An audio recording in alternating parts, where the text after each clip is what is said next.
I woke to a house so quiet I could hear the refrigerator hum. On the kitchen table sat a folded note in my father's handwriting. "We need a break from you. Don't call." By the time I checked the family chat, my parents and my sister were already hours away at a seaside resort, smiling beside a Christmas tree. 5 years earlier, that same sister had dragged me from the wreck that killed our brother. I had spent every Christmas since repaying her. That night, I stopped and opened the box no one wanted me to touch. If you've ever had to choose between family peace and your own voice, stay with me. 2 nights earlier, I had still believed I could change one part of my life without changing my place in the family. I was 24, living with my parents outside Richmond, and working holiday coverage as an operations assistant at a hotel. For months, quietly, I had been applying for project coordinator jobs. When one finally came through in a city about 2 hours away, I did something I had almost forgotten how to do. I made the decision before asking anyone's permission. By December 23, I had signed a 12-month lease on a modest 1-bedroom apartment. The deposit and first month's rent came from savings I had built one paycheck at a time. My new job would start the second Monday after New Year. I expected my family to be surprised. I did not expect the silence that fell over the kitchen when I told them the lease was already signed. My sister Vanessa was the first to speak. She was 29 and had a way of going very still when she felt hurt. She asked why I had made a decision that big without talking to her first. I reminded her that I had talked about wanting a different job for months. She said that was not the same thing. Then came the phrase that had ended more arguments in our family than I could count. After everything we went through, she did not have to say the rest. 5 years earlier, when I was 19, Vanessa had pulled me out of a wreck on a wet Virginia road. Our 16-year-old brother, Evan, had died in that crash. I had spent weeks healing and years learning how to live in a family where one chair stayed empty, and one fact seemed to explain everything else. Vanessa had gone back for me. That fact was true. I had never questioned it.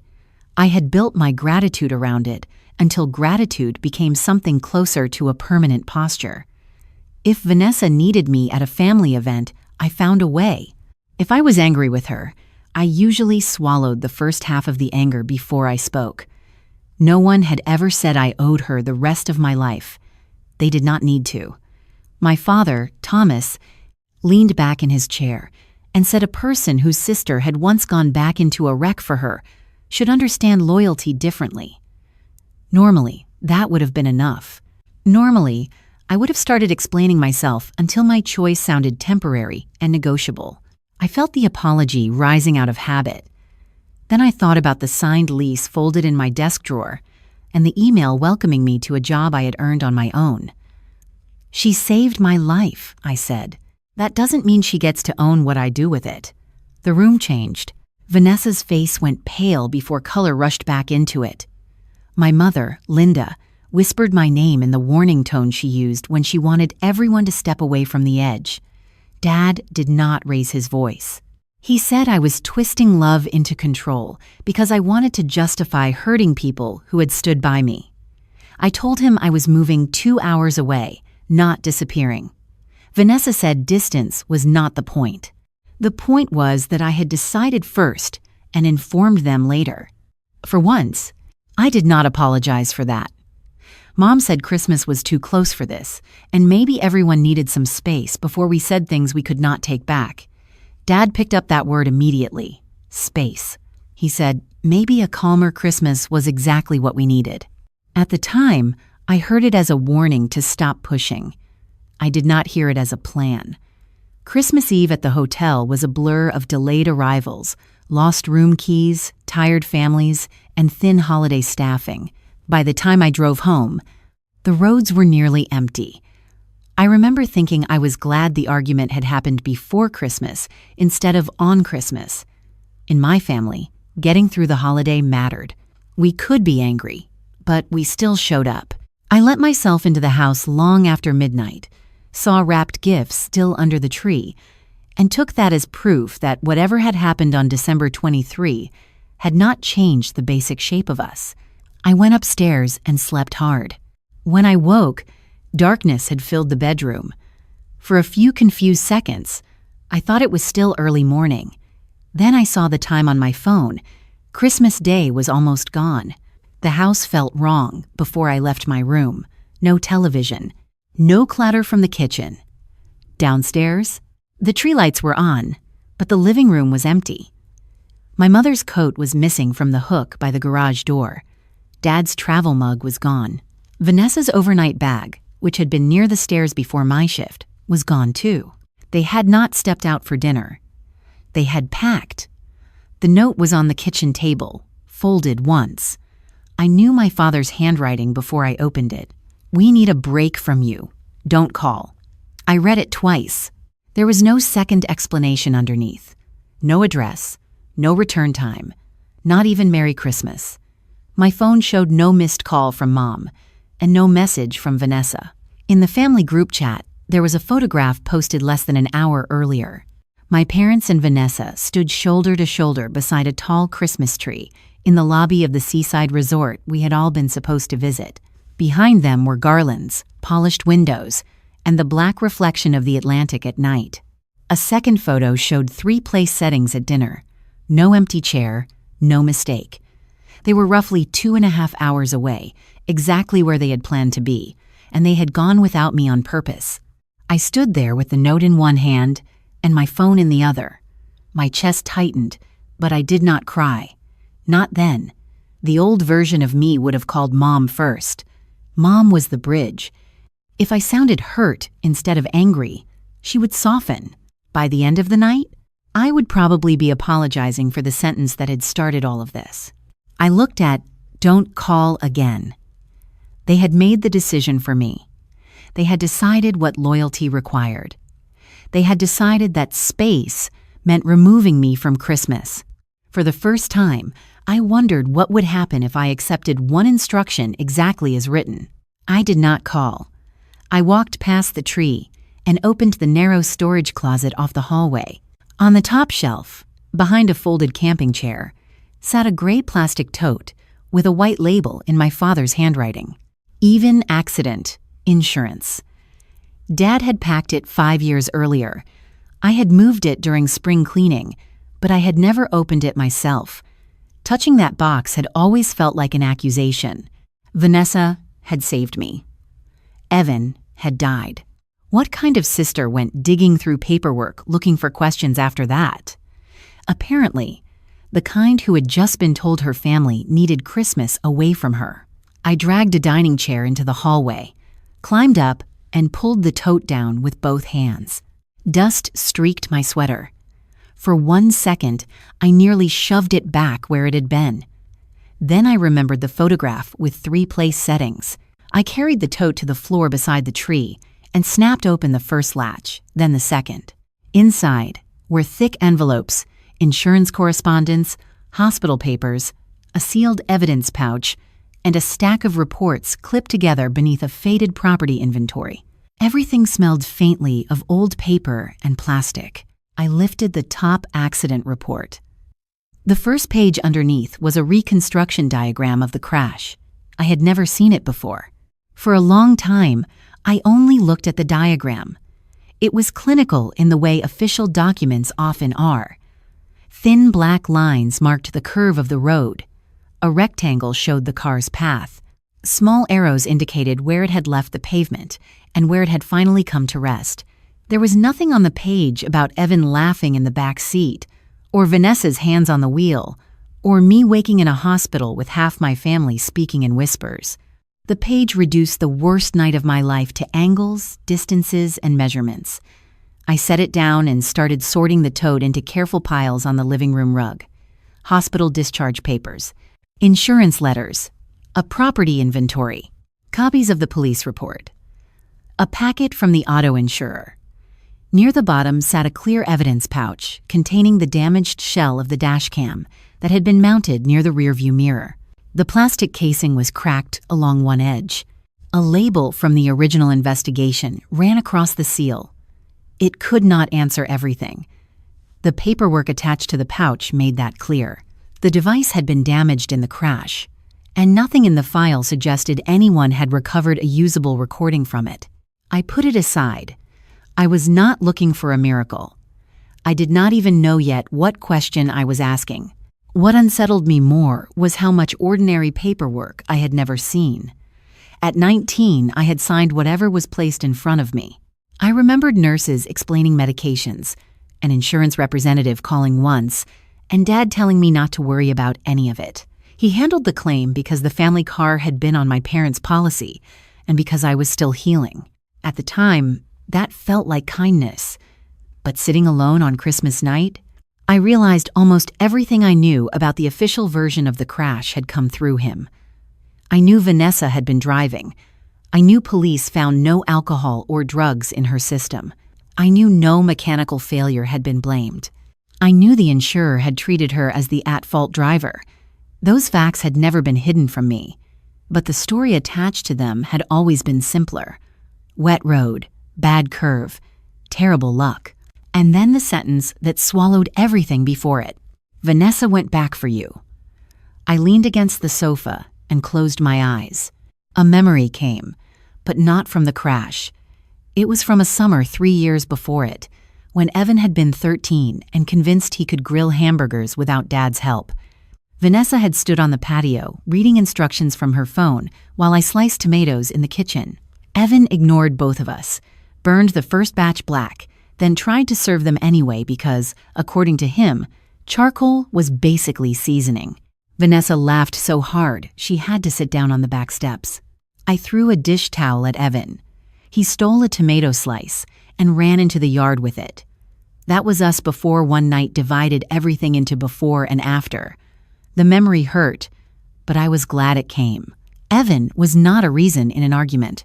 He had been a boy who cheated at cards, forgot to charge his phone, and left cereal bowls in the sink even when Mom threatened to make him wash every dish in the house. Vanessa had not always been the woman who saved me. She had been my sister first. I returned to the file because I needed to remember that. The reconstruction summary was only a few pages long. I read it once, then again more slowly. The language was cautious. It did not accuse Vanessa of a crime. It described a wet roadway, a curve, tire marks, the estimated path of the vehicle, and the absence of enough braking before the car lost control. One sentence kept pulling my eyes back. The vehicle's speed was excessive for the roadway and weather conditions. I sat very still. That was not how I remembered hearing the crash described. No one had ever told me Vanessa had been crawling along safely, exactly. But the version repeated at home had been something close to unavoidable. Rain, darkness, a bad bend in the road. The kind of accident people described with a sad shake of the head because there was no useful place to put blame. The report did not say unavoidable. It said too fast for the conditions. There were measurements I did not understand, a diagram of the tire path, and a note about insufficient deceleration before the curve. I did not try to turn myself into an accident reconstruction expert at midnight. I did not need to. The plain language summary was enough to change one thing. The question in my head was no longer why I had spent 5 years feeling indebted to Vanessa. It was what had happened in that car before she needed to save me. That question frightened me more than I expected. I noticed Dad's note still on the kitchen table and forced myself not to invent meaning before I had facts. The next morning, December 26, I made coffee and went back to the tote. The rain had started again outside, soft against the windows. That sound pulled something loose in my memory. Light smeared across a windshield, Vanessa's hands high on the steering wheel. Evan's voice from somewhere behind me saying, "Can you both stop?" Then my own voice, "Slow down." I opened my eyes. The memory did not arrive like a movie. There was no perfect sequence, no sudden recovery of everything I had forgotten. I could not tell whether I had said the words once or 3 times. I could not tell what Vanessa had answered. The crash had left holes, and 5 years of hearing the same family story had filled some of them with assumptions. So I wrote the fragment on a legal pad and put a question mark beside it. I would not treat memory as proof, but I would not treat it as meaningless either. By the afternoon, I had worked through most of the insurer packet. That was when I found the supplemental page. At first, I thought it was another billing sheet. Then I saw the headings and dates. It was a copied call detail chronology from the original crash investigation, included with the materials the insurer had retained. The page listed calls between Dad's number and Vanessa's number in the period before the crash. There was one call, then another, then another. I checked the date twice, same night. I compared the times with the estimated crash window. The final call ended close to impact. The page did not tell me what anyone had said. It did not say Dad had caused anything. It did not even prove Vanessa had answered every attempt herself. The car had hands-free calling, and some connections could have gone through the vehicle system. But it proved something I had never heard discussed. Dad had been repeatedly in contact with the car before the crash. I stared at the list until an old sound surfaced, his voice through the speakers. Not the words, just the tone, hard enough that Vanessa's shoulders had gone tight. I pressed my palms to my eyes. For 5 years, Dad had spoken about the crash as though the important part began after impact. Vanessa went back. Vanessa found me. Vanessa pulled me out. Maybe those things were still the most important part emotionally. I was not ready to take them away from her, and I did not want to. But now, there was a before, and Dad was standing inside it. I spent the rest of December 26 doing something I had never done with that night, separating what I knew from what I had been told. I knew Vanessa drove. I knew the road was wet. I knew the official reconstruction said the car was traveling too fast for the curve and conditions. I knew I remembered asking her to slow down, though I did not yet trust the exact sequence. And I knew Dad's phone had connected with hers repeatedly before impact. What I did not know mattered just as much. I did not know what he said. I did not know why Vanessa kept driving that way. I did not know whether Mom had known about the calls. I did not know why no one had mentioned them to me in 5 years. That night, I spread the reconstruction diagram and the call detail chronology side by side on the dining table. The estimated times lined up with the stretch of road marked on the diagram. I traced the curve with one finger. Wet glass flashed in my mind again. Vanessa's tight grip. Evan telling us to stop. My own voice, sharper this time. Slow down, Vanessa.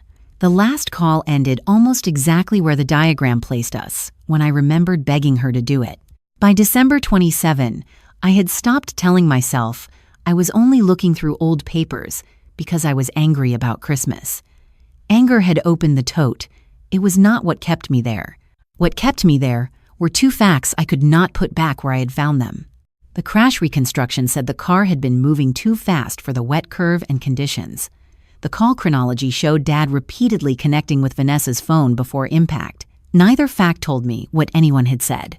Neither fact explained why Vanessa kept driving the way she did.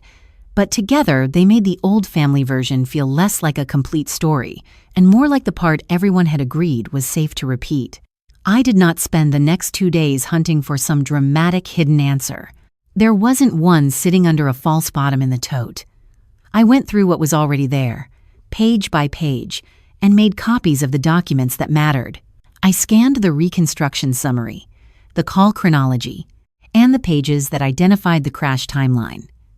I photographed the labels on the evidence pouch without opening it. The damaged dashcam stayed exactly what it had been 5 years earlier, a broken object from a wreck, not a miracle waiting to save me from uncertainty. That mattered to me. I did not want a miracle. I wanted to know whether I had been living under a family rule built on a story no one had ever allowed me to examine for myself. On December 28, I put the original papers back in order, then took them out again. That small act told me how much I had changed in 3 days. The first night, I had opened the tote almost before I could lose my nerve. Now, I was choosing what would be visible when my family returned. I was no longer ashamed of having questions. I carried the accident file to the kitchen table. I placed the clear evidence pouch with the cracked dashcam casing on top. Beneath it, I left the reconstruction summary open to the sentence about speed and conditions. Beside that, I placed the call detail chronology, with the times visible. I did not leave a note. I did not write, "Explain this." I did not accuse Vanessa of causing Evan's death or Dad of causing the crash. I did not know enough to say either thing. The table said only one thing I was certain of. I had opened the box, and I was not going to pretend I hadn't. By the afternoon of December 29, the house had become strangely calm. The Christmas tree was still up. Dad's note was still folded in a drawer where I had put it after the first night. My packed suitcase from the resort trip still sat untouched in my room because no one had ever told me to unpack for a vacation I had not been allowed to take. I kept checking the time without meaning to. The family chat had gone quiet after lunch. That told me they were probably driving back. I knew the trip was supposed to end that day. I also knew exactly how Dad expected the return to go. He would come in, set down his bags, act as if 4 days of silence had been enough to cool everything down, and wait for me to make the first move toward normal. For most of my life, I would have. A little after 7, headlights swept across the front windows. 4 days after I had woken to his note, they were home. I heard the garage door rise, then the car doors opening and closing. Mom's voice came first, muffled through the wall, saying something about carrying the food bag inside before it tipped. Vanessa laughed at something I could not make out. A suitcase wheel bumped over the threshold. For 1 second, the sound was so ordinary that my body reacted before my mind did. I almost stood up to help. Then I looked at the kitchen table. I stayed where I was. Dad came in first, carrying 2 bags. His cheeks were red from the cold. Mom followed with a paper shopping bag tucked against her coat. Vanessa dragged a suitcase behind her and had a small resort gift bag looped over one wrist. They looked rested, not guilty, not hesitant. Rested. Dad saw me in the living room and gave a short nod, the kind he used when he wanted to signal that he was willing to be reasonable. "We're back," he said. I did not answer fast enough for him. Mom glanced toward me, then toward the kitchen. Vanessa was the first one to see the table. She stopped so abruptly that the suitcase rolled into the back of her ankle. Her face changed before a single word came out. "What is that doing out?" It was not a curious question. It came out sharp and high.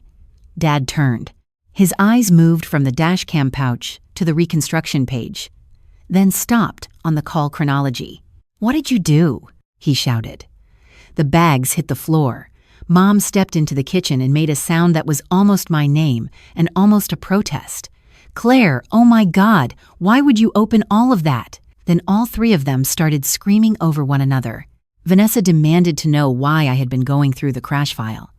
Dad asked what I thought I was trying to prove. Mom kept saying that this was not how we should be doing this, though no one had told me what the acceptable way was. I had imagined anger. I had not imagined panic, and that difference mattered. I stood and walked into the kitchen while they were still talking over one another. "I read the file," I said. Dad's expression hardened. "You had no business dragging this out. It was in our house." "That doesn't mean you understand what you're looking at." I didn't say I did. Vanessa picked up the edge of the reconstruction page as if she wanted to move it, then stopped before touching it. Her eyes flicked to the evidence pouch. Vanessa asked whether I had opened the pouch or tried to recover anything from it. I told her no. The file itself said there was no usable recording. Her shoulders dropped a fraction, and that tiny movement landed harder than the shouting had. I had not accused her. I had not told her what I thought. Yet the first thing she had needed to know was whether the broken camera had spoken. Dad noticed me, noticing. "Enough," he said. The room quieted just enough for me to ask the only factual question I wanted answered that night. "Why were you calling Vanessa over and over before the crash?" No one moved. Dad looked at the call page again, then at me. He did not answer the question. Instead, he said, "Whatever happened before that car left the road, your sister went back for you." There it was. The sentence that had closed every door for 5 years. Vanessa's eyes filled, but her voice was steadier when she added, "I did go back." "I know you did," I said. Dad pointed toward the file. "Evan is dead, Claire. You think reopening this changes that?" "No." Then what are you doing? I'm asking why you were calling her. Mom pressed one hand to her forehead. Why are you doing this to us? She said. The question hit me because it was not the same as, what did you find? Not one of them had asked that. Dad had asked what I had done. Vanessa had asked about the camera. Mom had asked why I was hurting them. Their fear was not coming from an accusation I had made. It was coming from the fact that I had looked. I glanced at the chronology. If those calls mean nothing, I said, why is everyone yelling because I read about them? Dad's jaw tightened. Vanessa looked away. Mom started to say my name again, but Dad cut across her. Put the file back in the box. I did not move. Claire. It's staying out tonight. His face changed then, not into rage exactly, but into something more familiar. Authority. This house has had enough of that accident. Put it away and leave the dead alone. For years, that would have ended it. Evan's name had always been the emergency brake. The second someone said we were disturbing his memory, I stopped whatever I was doing. This time, I looked at the folder on the table and thought about the difference between disturbing the dead and disturbing the story. The living preferred. Dad stepped toward the table. I reached for my bag first. The originals could stay in the house. I had no intention of taking them, but the copies I had made were already inside my bag, along with photographs of the relevant pages and my own notes. Dad looked at the bag, then back at me.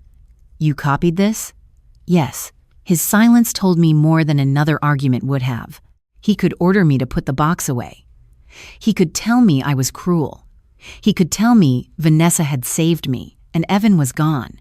But for the first time in 5 years, he no longer controlled the only version of the file.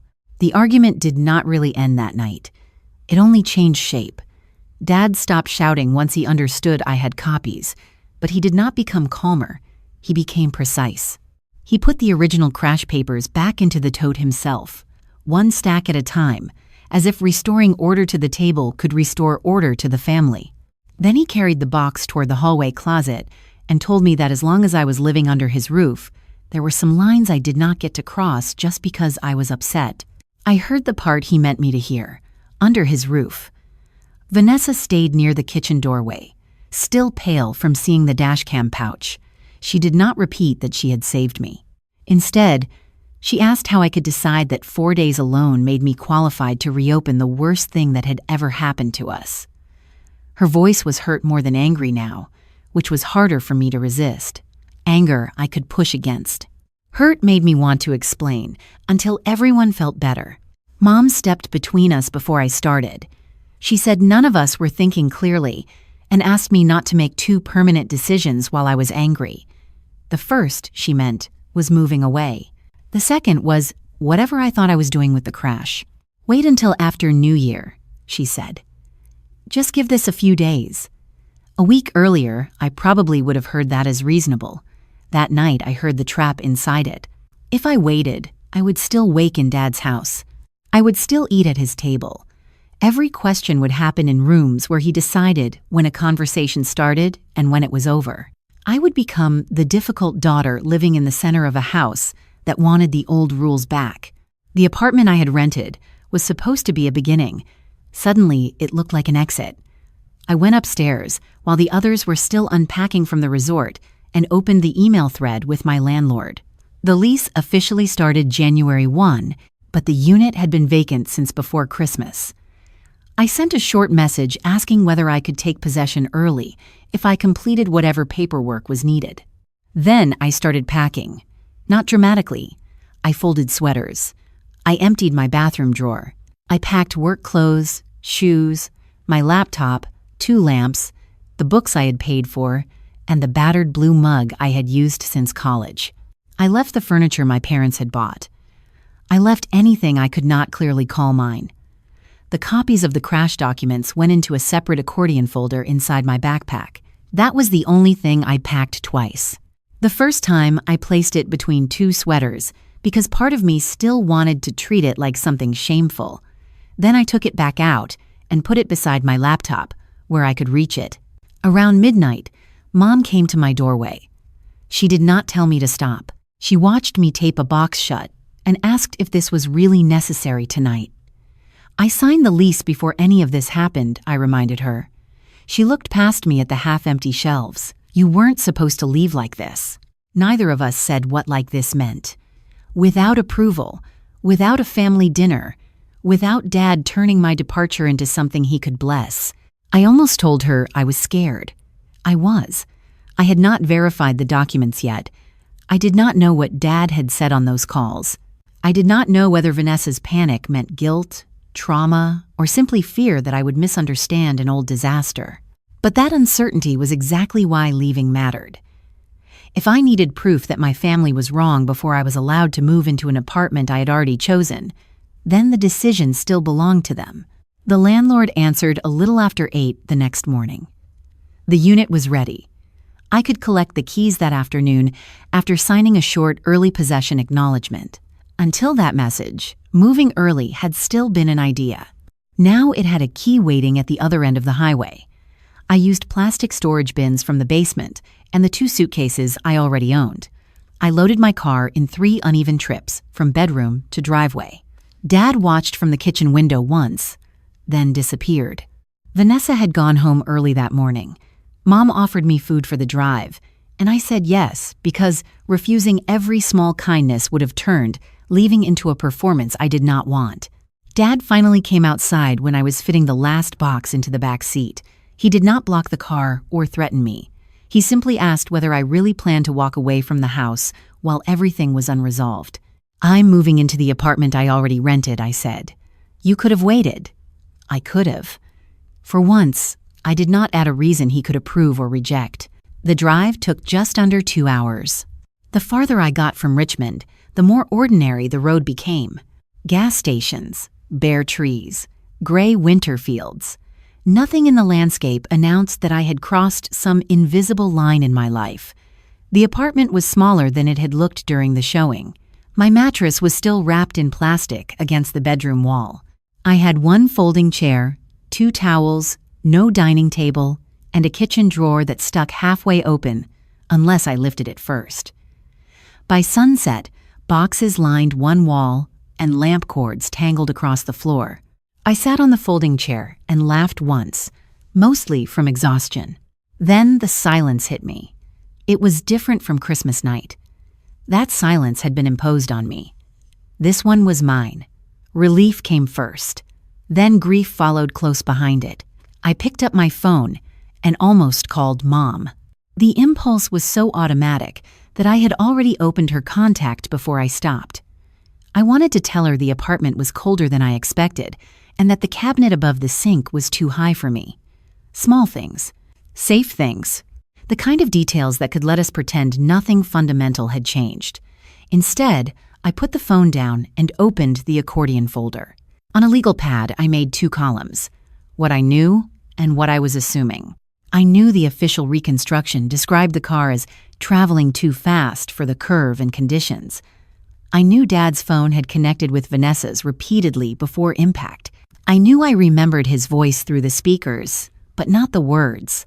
I knew I remembered asking Vanessa to slow down, but I did not trust myself on the exact timing. What I was assuming was everything else.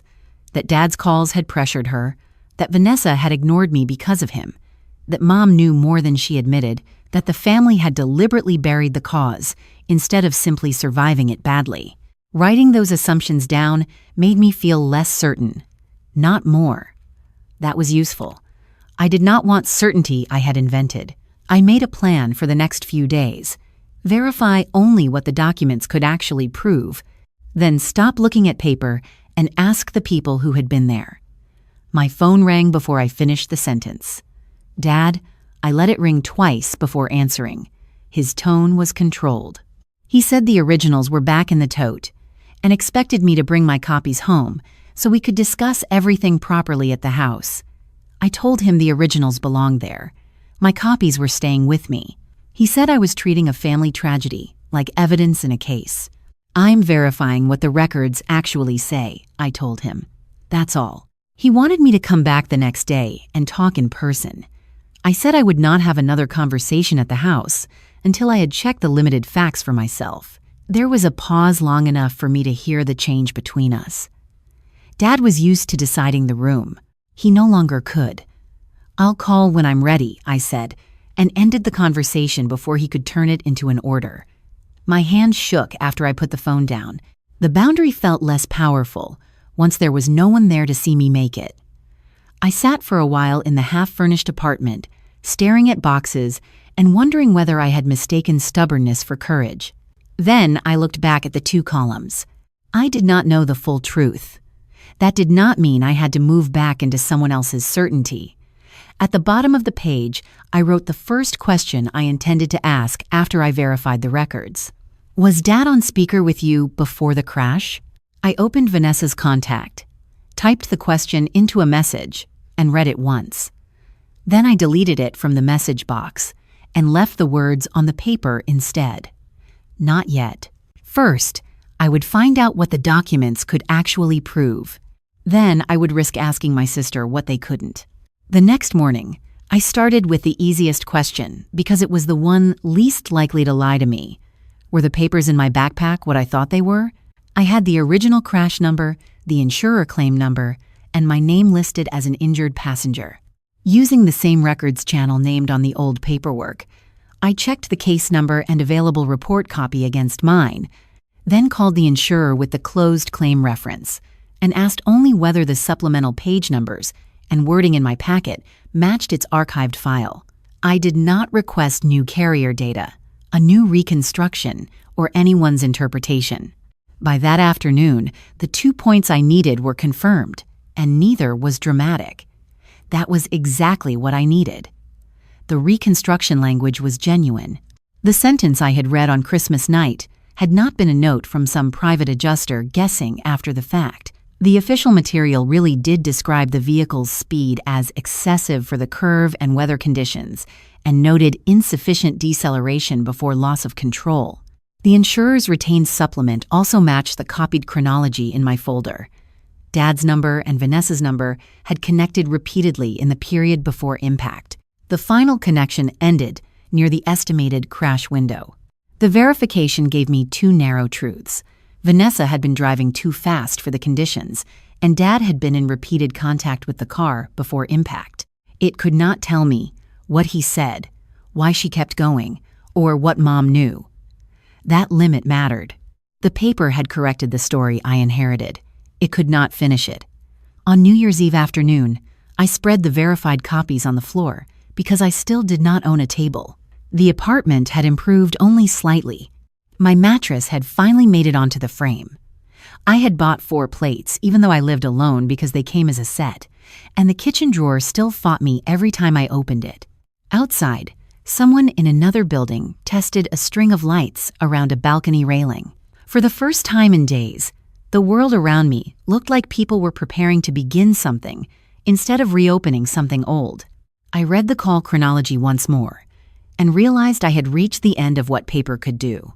Another copy would not tell me why Vanessa kept driving after I asked her to slow down, what Dad had said through the speakers, or what she remembered when she panicked over the broken dash cam. Those answers belonged to people, not paper. I closed the folder. That small act felt different from Dad putting the originals back in the tote. He had closed the box to end the question. I was closing mine because the next part of the question belonged somewhere else. I picked up my phone.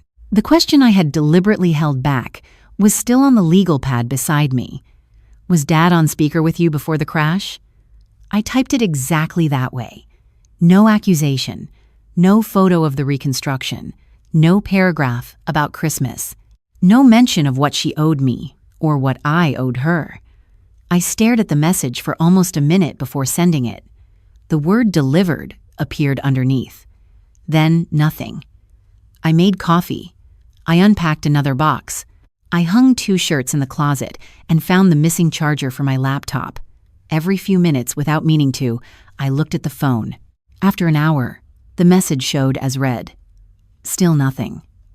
That silence changed the risk in a way I had not expected. Until then, the cost of asking had been theoretical.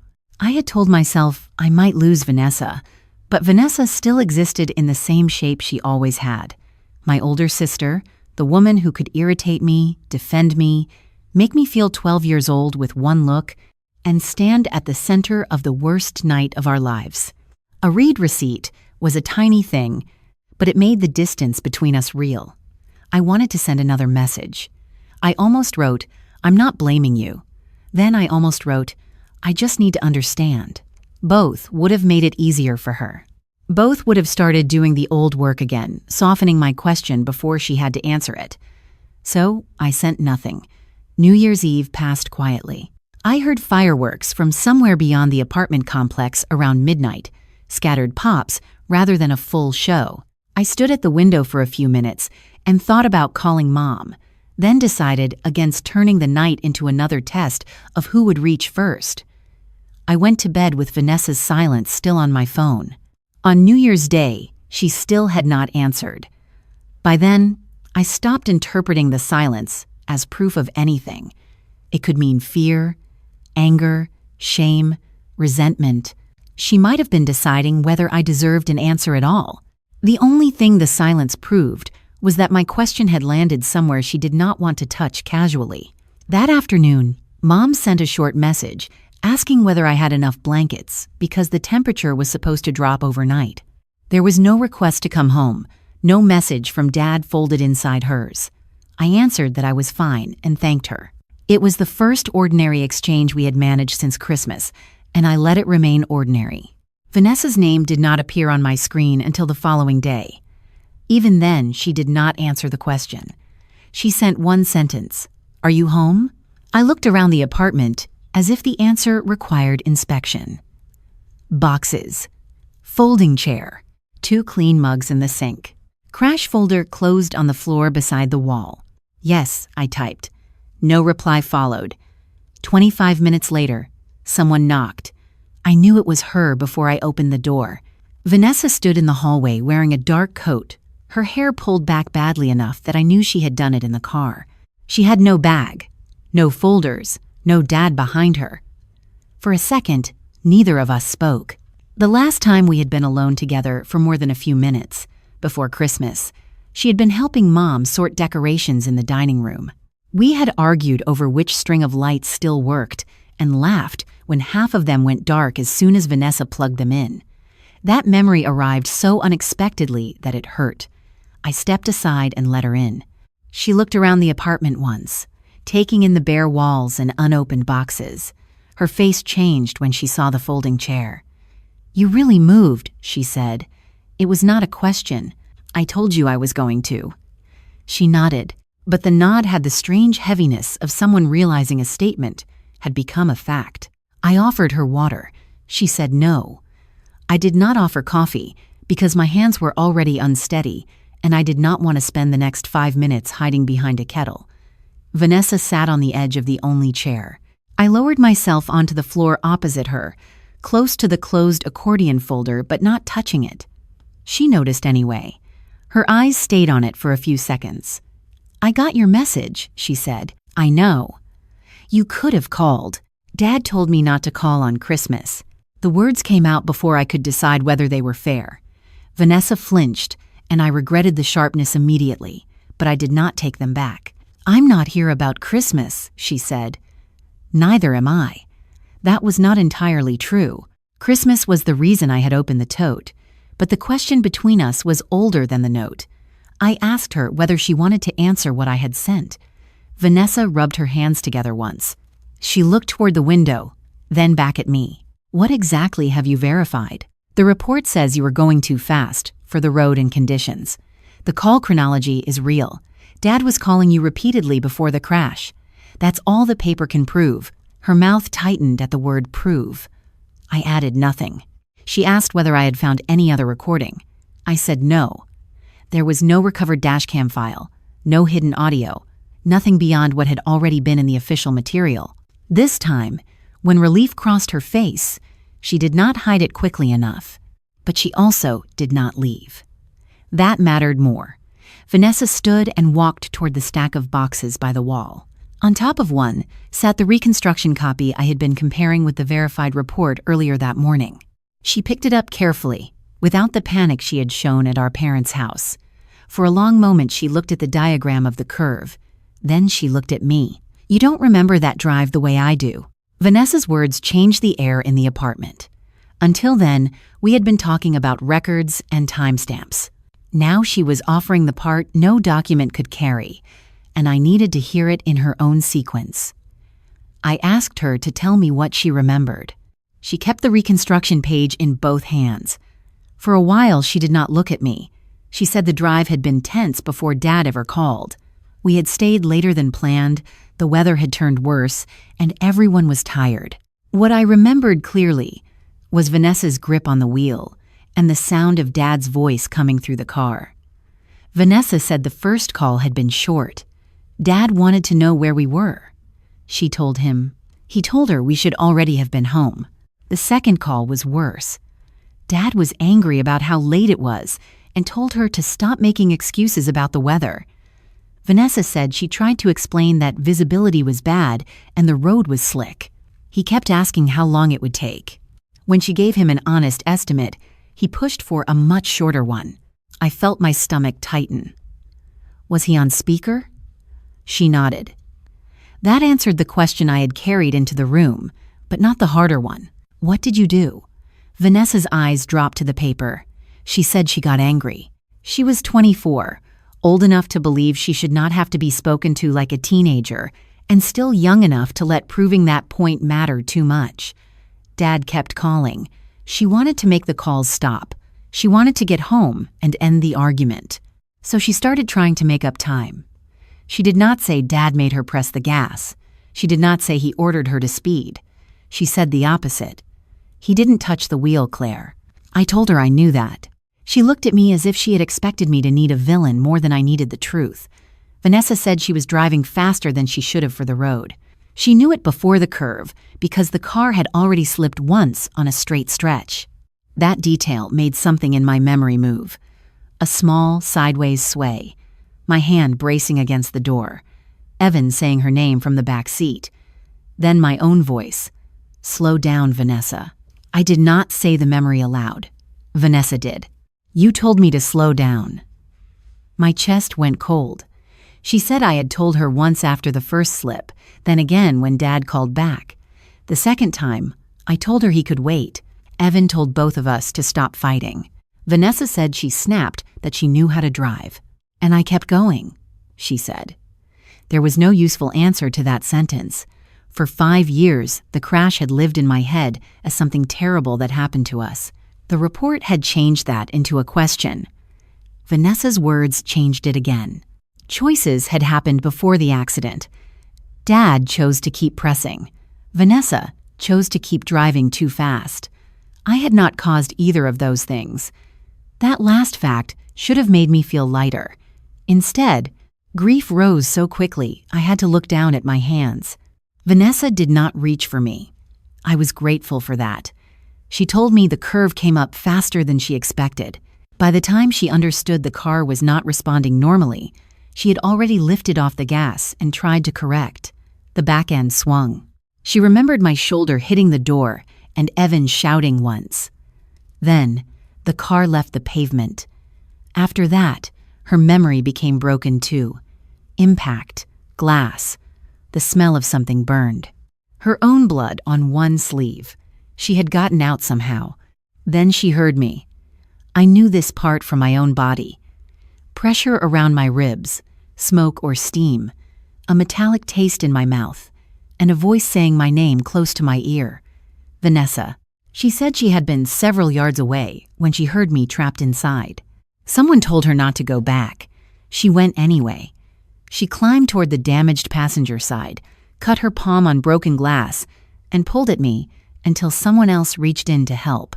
She did not remember feeling brave. She remembered being terrified she would get me free and turn around to discover Evan was already gone. Her voice broke there. For the first time since she arrived, the room stopped feeling like a confrontation. We were two sisters, sitting in a half-furnished apartment, with our brother still missing from every version of the future. I believed her. That realization hurt more than if I had discovered the rescue was exaggerated. The part of Vanessa I had loved for 5 years was real. So was the part I had been taught not to examine. I wiped my face and said the only thing that felt honest. You did save me. Vanessa closed her eyes. For a second, relief softened her face. She needed the rescue to remain true because it was true. Then she said the sentence that had ruled my life. But I went back for you. There was no accusation in her voice at first. It sounded like a plea, but I knew the function of those words. We both did. For 5 years, every disagreement had ended somewhere near them. I looked at her and said, I know. She waited. So did I. Nothing collapsed. I did not take back the lease. I did not apologize for opening the tote. I did not tell her the speed no longer mattered because she had saved me afterward. I simply knew. Something inside me shifted. I had thought freedom might require proving the hero story false. Maybe Vanessa had not really saved me. Maybe Dad had exaggerated it. Maybe gratitude would disappear once I found the missing fact. But gratitude did not disappear. The debt did. I thanked her for going back into the wreck. Then I told her that thanking her did not answer why she kept driving after I begged her to slow down. Vanessa's jaw tightened, but she did not retreat into anger. She said she had spent years hating herself for that part of the night. She also admitted that somewhere along the way, it became easier to let everyone focus on what she did afterward. Every time Dad said she had saved me, the story became simpler. Every time I backed down during an argument, she let me. She did not ask me to call that anything gentler. I got used to the version where I was the person who saved you, she said. It was easier than being both people. That made me understand her in a way the documents never could. She had spent 5 years living inside the same sentence that had trapped me. It just rewarded her instead of shrinking her. I asked why she had never told me about Dad's calls. Vanessa looked toward the dark window. She said the calls were worse than the chronology made them look. Dad had not merely asked where they were. He treated every delay as disobedience. Each time she mentioned the rain, he answered as though she were making excuses. He kept repeating that they needed to get home and that she was old enough to manage a simple drive without turning it into a crisis. Vanessa shook her head. You remember his voice. You don't remember what he was like. I asked whether she blamed him. No, she said after a pause. Not for what I did with the car. Then she added that not blaming him for her hands on the wheel did not mean pretending his pressure had nothing to do with the choices being made inside it. Her answer closed the last escape hatch I had been tempted to use. No one could hand responsibility to someone else and be done with it. The story had become whole enough to hurt. I asked one last question. Did Mom know? Vanessa stood, put the reconstruction page back on the box, and pulled on her coat. For a moment I thought she would leave without answering. Then she looked at me. Ask Mom where she was standing when Dad called us. After Vanessa left, I stood at the apartment door and listened to her footsteps disappear down the hallway. I did not feel relieved. I felt as if the floor under the last 5 years had shifted again. Vanessa had given me something harder than a clean villain. She had driven too fast. She had ignored me when I told her to slow down. She had also gone back into a wreck and pulled me out. The truth did not cancel itself out just because I wanted it to be easier. Her last instruction stayed with me, pointing the question somewhere new. I waited until the next morning before contacting Mom because I needed to know exactly what I was asking. Vanessa had already told me what happened inside the car.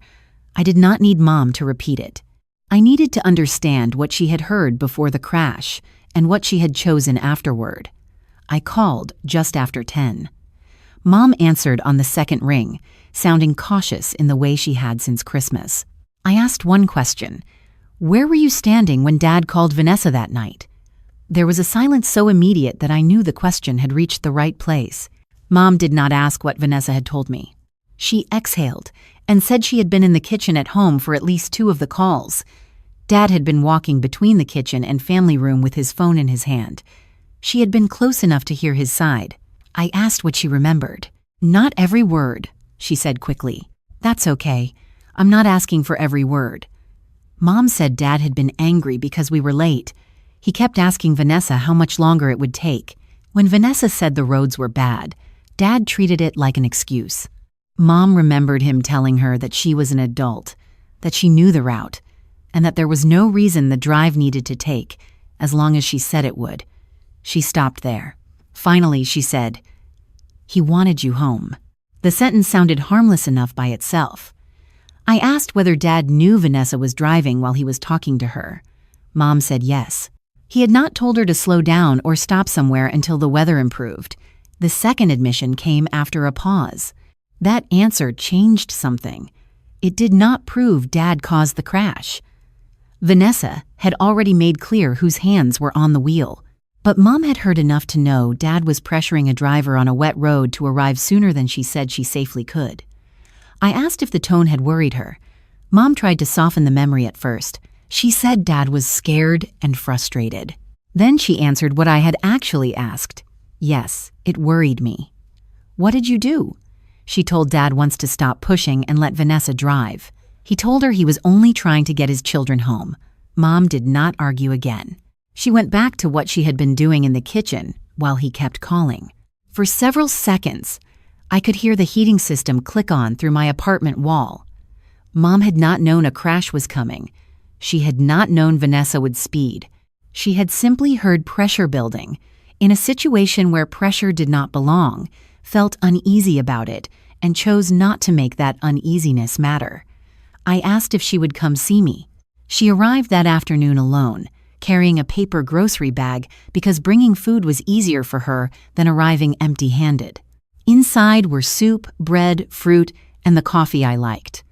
I put everything away before we sat down. The ordinary task kept both of us from pretending this was a normal visit. I told her Vanessa had admitted driving too fast and ignoring me when I asked her to slow down. Mom closed her eyes for a moment but did not look shocked. I asked when she first knew there were unanswered questions after the crash. That was when she began to cry. Not loudly. Mom had always cried as if she were apologizing for it. She said that several weeks after I came home from the hospital, Dad left part of the insurance packet spread across the dining room table. She saw the reconstruction language about speed. She also saw the chronology showing his calls to Vanessa before the crash. She did not understand every page. She did not need to. She asked Dad about it once. According to Mom, he said the investigators already had what they needed. Vanessa had been found at fault. There was no alcohol, no mechanical problem, no criminal case. Evan was gone. I was recovering. Vanessa was barely functioning under the weight of what had happened. Then he said something close to, "What good would digging into it do? We already lost one child." Mom told me that sentence had felt like mercy at the time. I understood why. That was what made it hurt. Dad had not offered her some grand conspiracy. He had offered the exhausted logic of a grieving father. There was no way to bring Evan back. Asking whether Dad's calls had helped create the pressure inside the car would not resurrect anyone, so Mom chose not to ask again. "I thought I was protecting you," she said. I believed that she believed it. That did not make the choice harmless. I asked whether she had noticed, over the next 5 years, how often disagreements with Vanessa came back to the rescue. Her eyes dropped. She said yes. She had noticed Dad using the same story whenever I tried to pull farther away from the family. Vanessa had gone back for me. I was lucky to have her. Family loyalty should mean something different after what happened. Mom said she sometimes felt uncomfortable with how often that night was brought into present-day arguments, but she told herself reopening it would only hurt everyone. Vanessa might fall apart. Dad might have to face what he had said. I might become angry about things no one could change. Evan would still be dead. "So you kept telling me to let things go," I said. She nodded. My anger at Mom felt different. She had not controlled the story or benefited from its protection. She had kept smoothing its sharp edges until silence felt like kindness. I told her I did not need her to choose me against Dad. Her head came up. "I'm not asking you to leave him. I'm asking whether you're going to keep telling me that asking these questions makes me ungrateful." Mom sat very still. Then she said, "No." It was one word, but it changed the room more than an apology would have. I asked if she planned to tell Dad that. Her first instinct showed on her face before she answered. She wanted to say this conversation could stay between us until everyone was calmer. That had always been her method: delay the difficult sentence until the people involved were tired enough to accept a softer version. This time she caught herself. She said she would not volunteer every detail of our conversation, but if Dad called me cruel or ungrateful for asking, she would not support him. That was not a dramatic alliance. It was more useful than one. She told me she still wished none of this had reopened and still feared what it would do to the family. But she would not tell me again that silence was the price of being a good daughter or a good sister. For the first time, I understood how the family story had survived without everyone knowing the same secret. Dad controlled the meaning. Vanessa accepted the protection that meaning gave her. Mom protected herself from learning more than she could bear. I obeyed the version they handed me because I thought gratitude required it. No conspiracy had been necessary. We had built the silence for different reasons. Mom stood to leave before dusk. At the door, she looked older than she had at Christmas. Not because 10 days had changed her face, but because she was no longer carrying the comforting version of herself as the person who had simply kept everyone together. She touched my arm, then let her hand fall. "Your father is going to say he only wanted you all home," she said. "He believes that makes the rest disappear." Mom's warning followed me after she left, but the question was no longer what Dad would say. It was what I would accept when he said it. Wanting us home could be true without erasing what pressure had done inside that car. The next day, Dad called. I knew before answering that Mom had spoken to him because his first words were not about the crash file. They were about Vanessa. He said he understood that my sister had come to see me and that private conversations were now happening behind his back. Then he said Mom had decided she was no longer willing to help everyone calm down. There was something new underneath his irritation. For the first time, he was not dealing with one daughter asking questions. He was dealing with a family that no longer agreed on who had the right to close the subject. I sat on the edge of my bed and let him speak. He did not deny the call chronology. He did not tell me the reconstruction was wrong. He did not accuse Vanessa of lying. Instead, he said we had all been through enough, and that at some point, a family had to decide whether it wanted to survive the truth it already knew. That phrase caught me, survive the truth. As if the danger now was not what had happened, but the fact that we were finally naming it. Dad's voice softened. He said he wanted me to come home for dinner that weekend. Not move back, just come home. We could sit down, stop treating one another like enemies, accept that everyone had made mistakes, and move forward before my new job started. For a few seconds, the offer sounded almost reasonable. Then he added the condition. He said there could not be any more digging, no more separate conversations about who remembered what, no more turning future holidays into a trial over one night. None of us could change. He never said, "If you refuse, you are no longer my daughter." He did not have to. He said families could not keep inviting someone into Christmas, birthdays, and ordinary Sundays if that person insisted on reopening wounds every time they came through the door. He was asking me to choose whether I wanted to be part of the family as it moved forward. There it was, not money, not housing, not the crash file, belonging. The same thing that had disappeared on Christmas night was now being offered back with terms attached. I asked him one question. If I come to dinner and say I still believe the calls mattered, are you going to call that attacking the family? He was quiet long enough to answer me without speaking. Then he said he wanted me to stop assigning motives and blame to people who had suffered too. I did not argue. I did not tell him what Vanessa had confessed or repeat what Mom had told me. That conversation belonged in the room, not on a phone where Dad could reduce each fact to a separate misunderstanding. I told him I would think about dinner. After we hung up, the old reflex rose immediately. Take the deal. I could tell myself I had learned enough. Vanessa had admitted her part. Mom had admitted hers. Dad might never say the exact words I wanted, and maybe insisting would only harden him. I could go home, eat dinner, talk about my new job, let the crash return to the box, and keep whatever version of family remained. For a while, I wanted that more than I wanted acknowledgement. Then I understood what kind of compromise he was offering. He was not asking me to stop searching for facts. I had already stopped.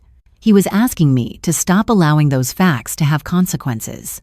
I made coffee and wrote down what I actually wanted from the final conversation. I did not want Dad arrested, Vanessa humiliated, Mom forced to choose between me and her marriage, or a perfect apology.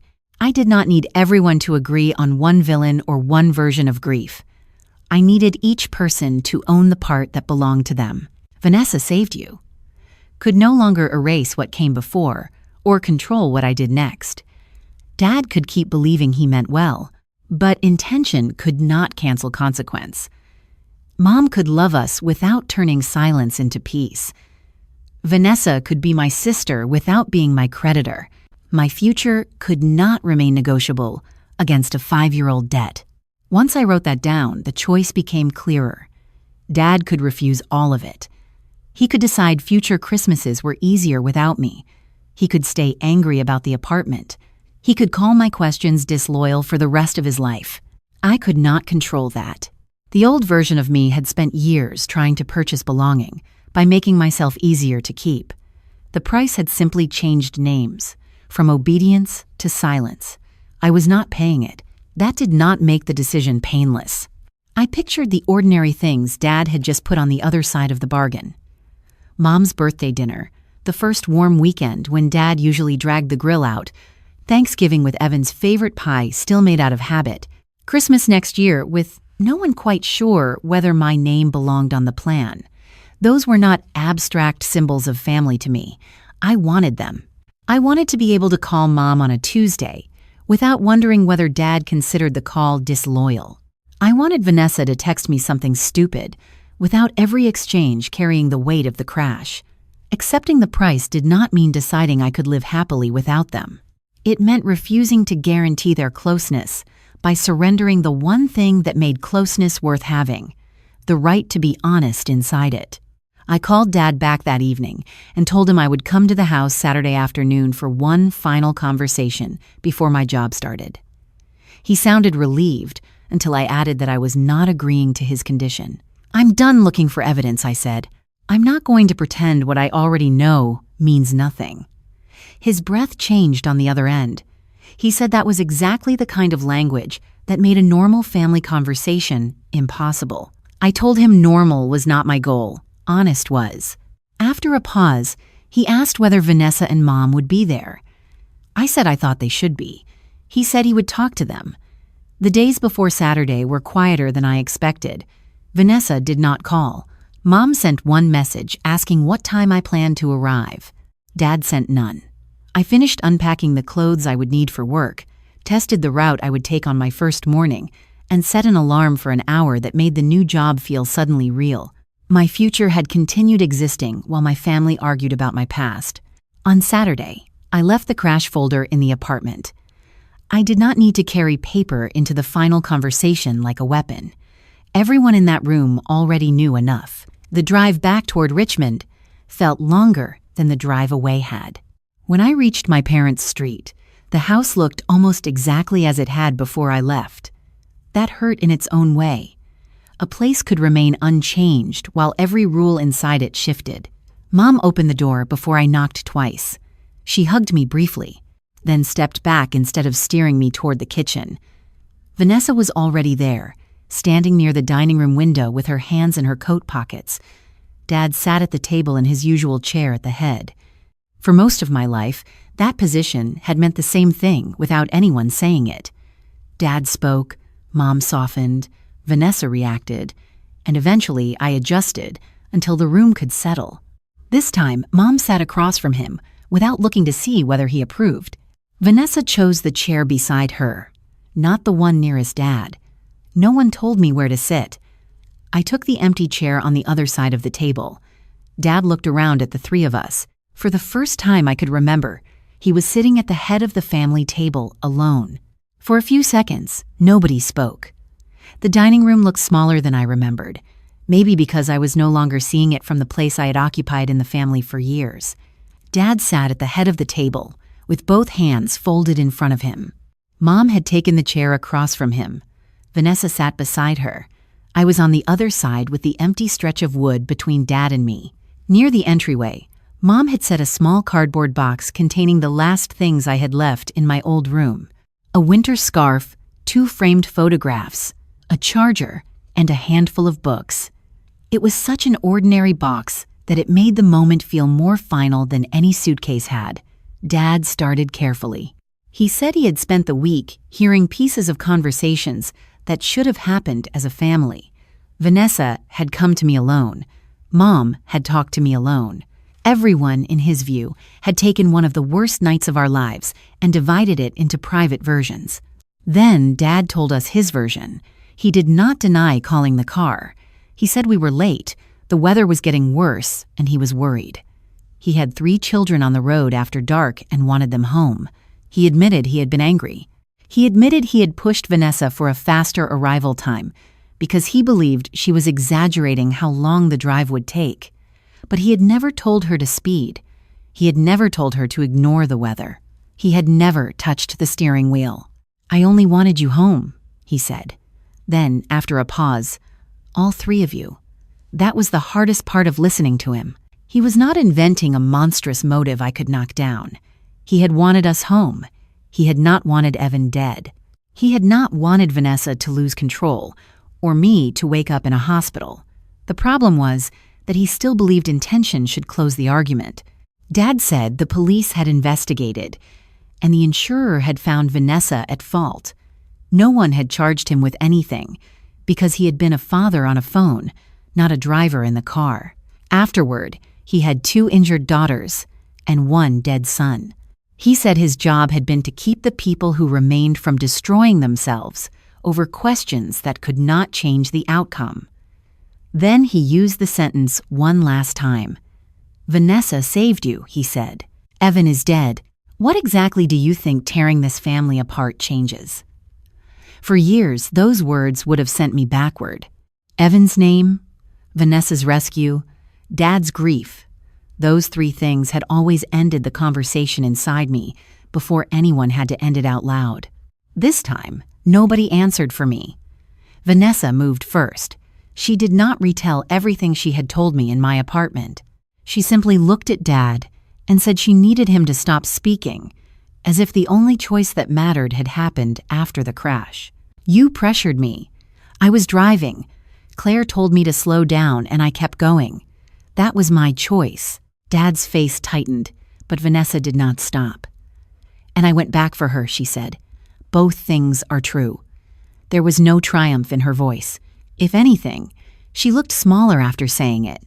But something changed at the table anyway. For 5 years, Dad had spoken about Vanessa's courage, as if it settled her entire moral position. Now Vanessa herself had refused the protection. Dad said he had never asked her to take responsibility for his anger. "I'm not," she said. "I'm taking responsibility for mine." That was all she needed to say. Dad turned toward Mom next. I recognized the movement because I had seen it 100 times. When a disagreement became too sharp, he looked to her for the sentence that made everyone reasonable again. Mom usually found one. Maybe we were all tired. Maybe this was not the right time. Maybe we should remember what mattered. She looked at him and, for once, did not reach for any of those words. Dad asked whether she was really going to sit there while I blamed him for Evan's death. Mom shook her head. "That isn't what she said."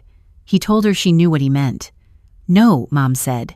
"I know what you want her to mean, because then it's easier to dismiss." Her hands were trembling, but she kept them on the table. She said she had spent 5 years helping conversations end because quiet felt safer than pain. She was not going to do it this time, and she was not going to call me cruel because I wanted all of us to name the part we had played.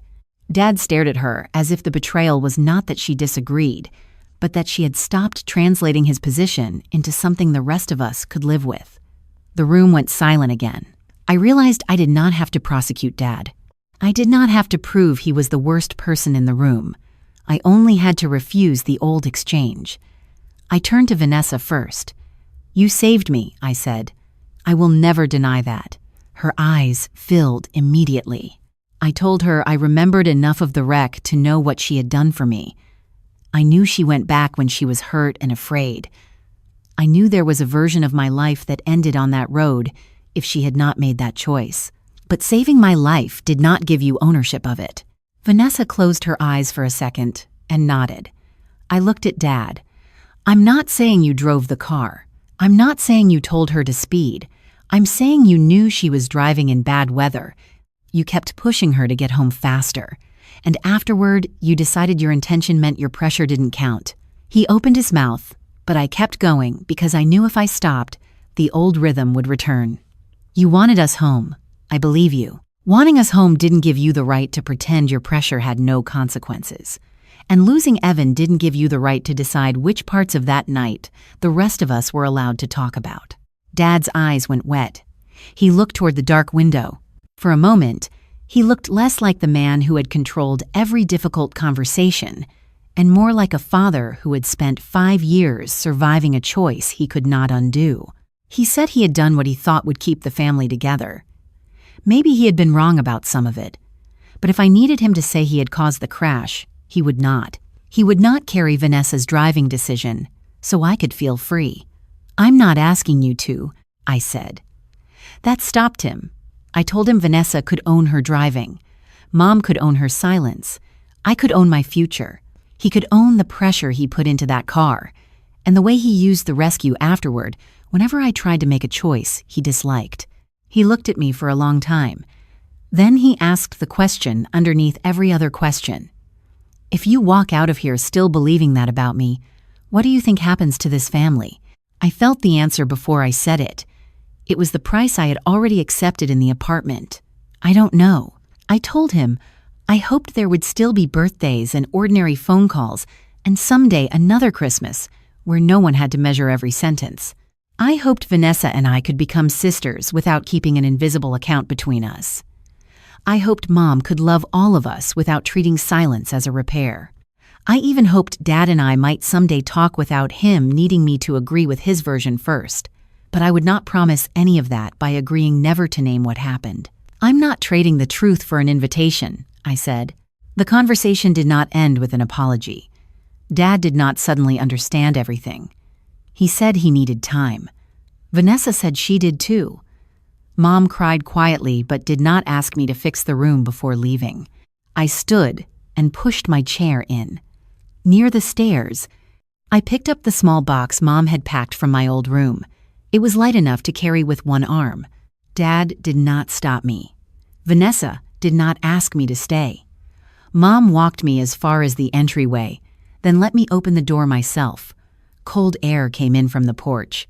Behind me, Dad said something to Vanessa about whether she really believed he was responsible for what she had done. Vanessa answered before I reached the first step. Mom spoke after her. Their voices rose, not into screaming, but into the kind of argument our family had avoided for years, because someone, usually me, was expected to make it end. I carried the last box to my car without turning around. For the first time, the argument continued without me being used as the person who had to surrender so everyone else could have peace. The drive back to my apartment was quiet. Nothing about the conversation felt like winning, and I stopped trying to score it that way. I had left with a cardboard box in the passenger seat, and no idea what the next holiday would look like.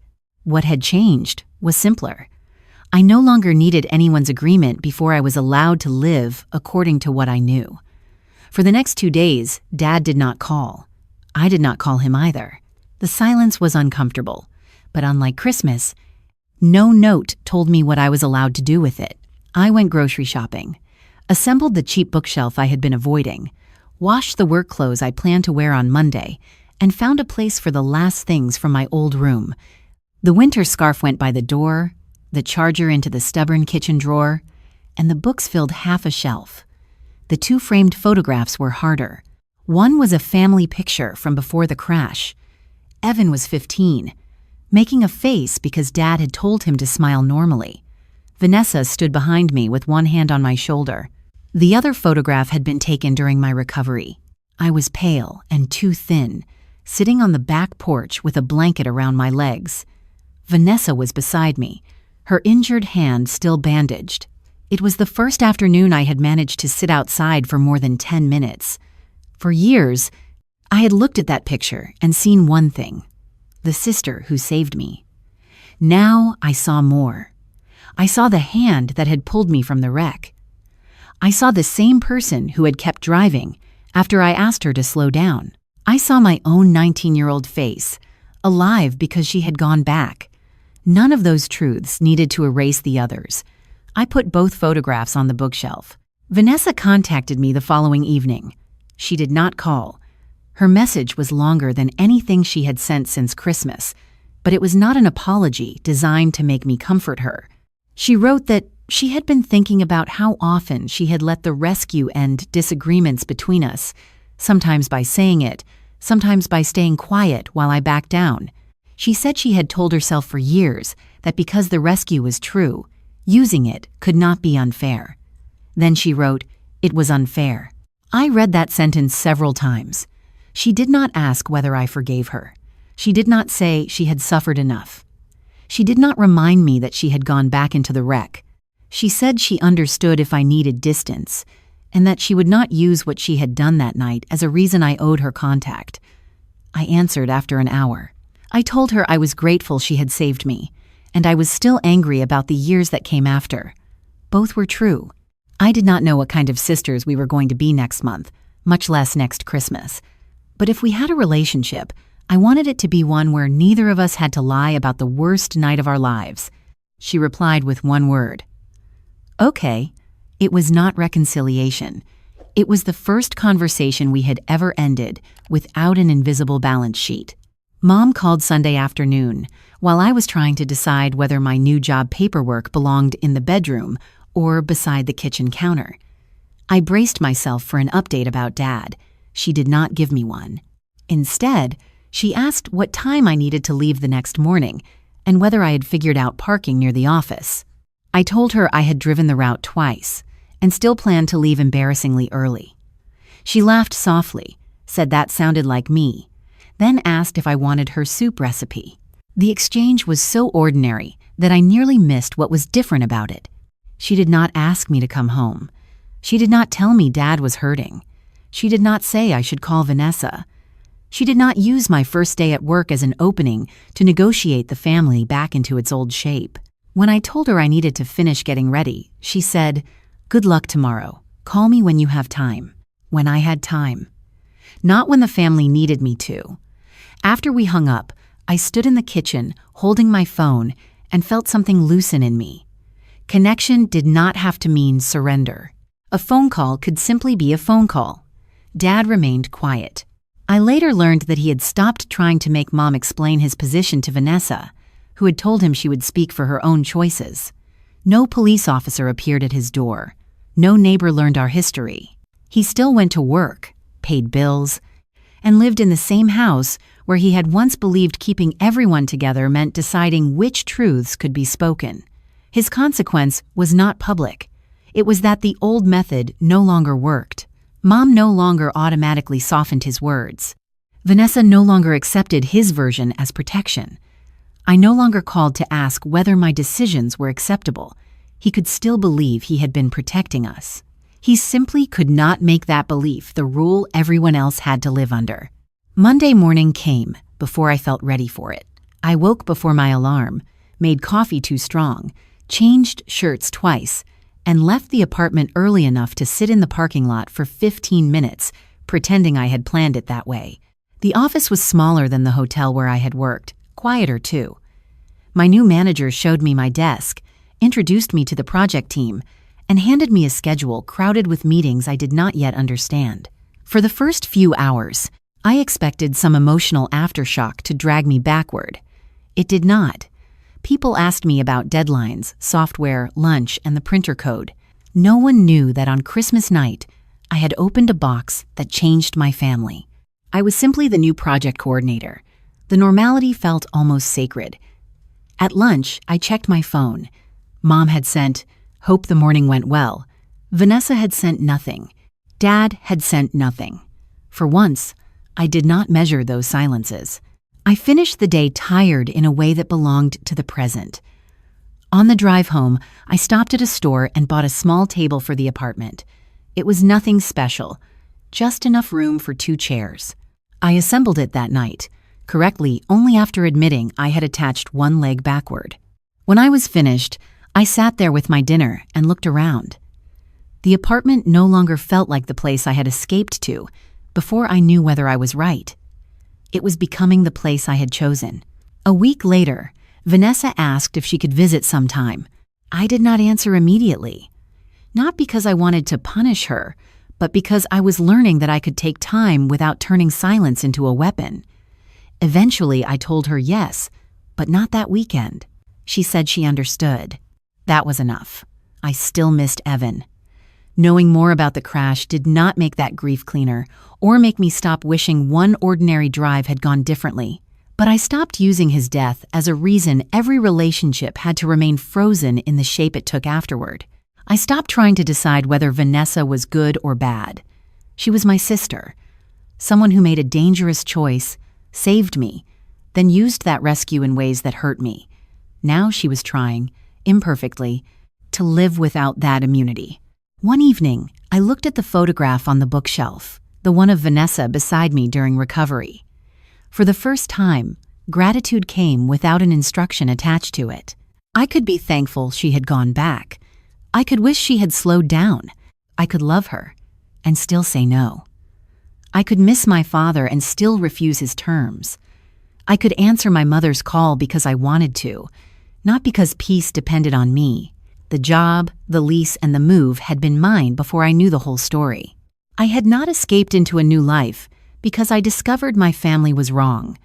I had stopped believing she saved my life. I finally understood that the life she saved was still mine,